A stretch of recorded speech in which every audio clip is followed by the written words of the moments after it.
Now that we have verified our conditions for stability that are basically related mostly to the variable a, at least in the case of a first order linear system, let's see something about some output responses for some special inputs. We saw that step is a special input, but there is a class of inputs that are the sinusoidal functions that is a very special class too. So let's remove this pulse generator.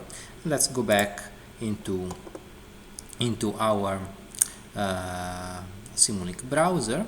We take here as a block the sine wave and we connect it now to our system. So now the input is something special, that is a sine wave, and the sine wave is defined by its amplitude. Well, let's forget about the bias.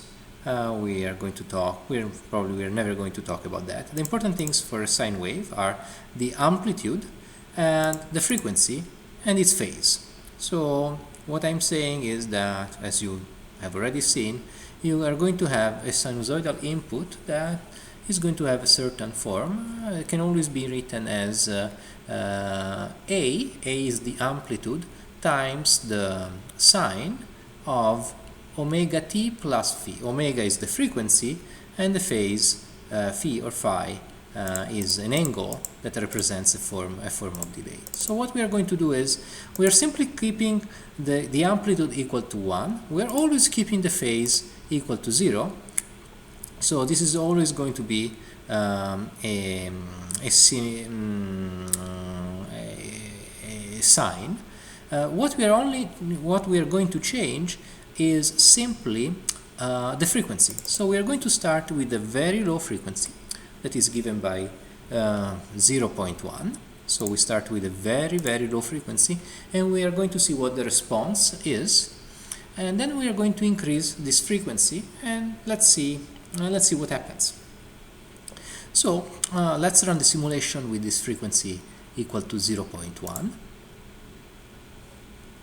and after our simulation is done, we are going to remove everything and to plot t versus x.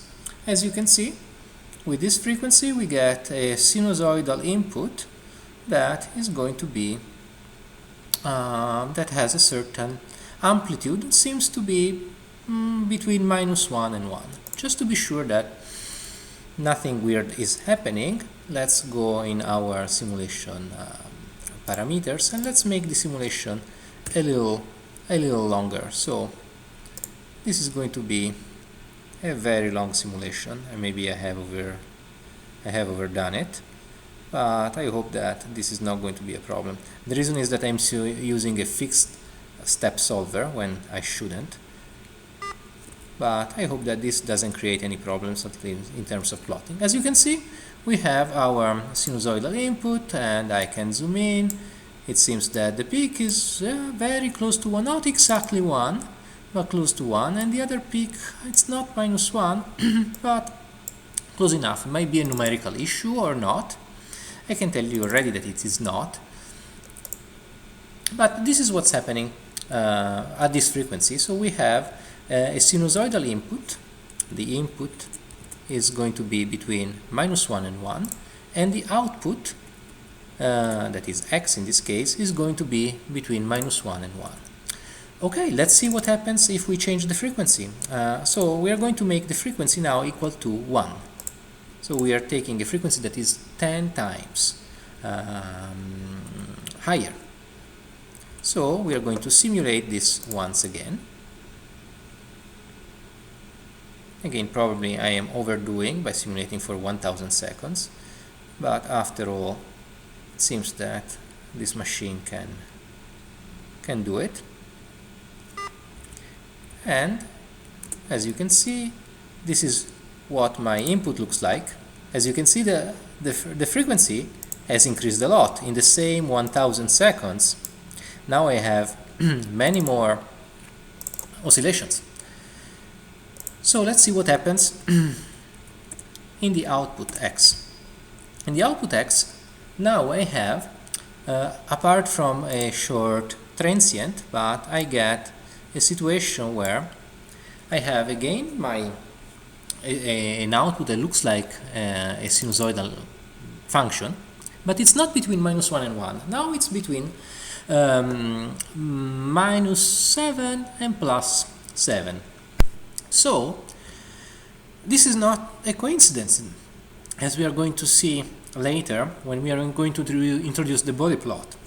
That even though the amplitude of the input is the same, the amplitude of the output has changed because I have changed the frequency. So let's see if I make the frequency higher again, and this time I'm also shortening the time of the simulation. So if I go back to my model, first of all, I'm going to shorten the time of the simulation, and I'm going back to my standard 10 seconds, because now the frequency is going to be 10, or at least we can make this 50. It's not going to change much. So I'm going to simulate everything again, this time with a sinusoidal input with frequency 10, and let's see what happens. My output, after a short transient, is a sinusoidal input, but this time the amplitude is even lower, because now I'm oscillating between -0.1 and 0.1. So the more I increase the frequency, at least in this case, the smaller is the amplitude of the output. Also, we may be able to say something about the phase, but so far I prefer to stop here and to introduce you to the concept of body plot.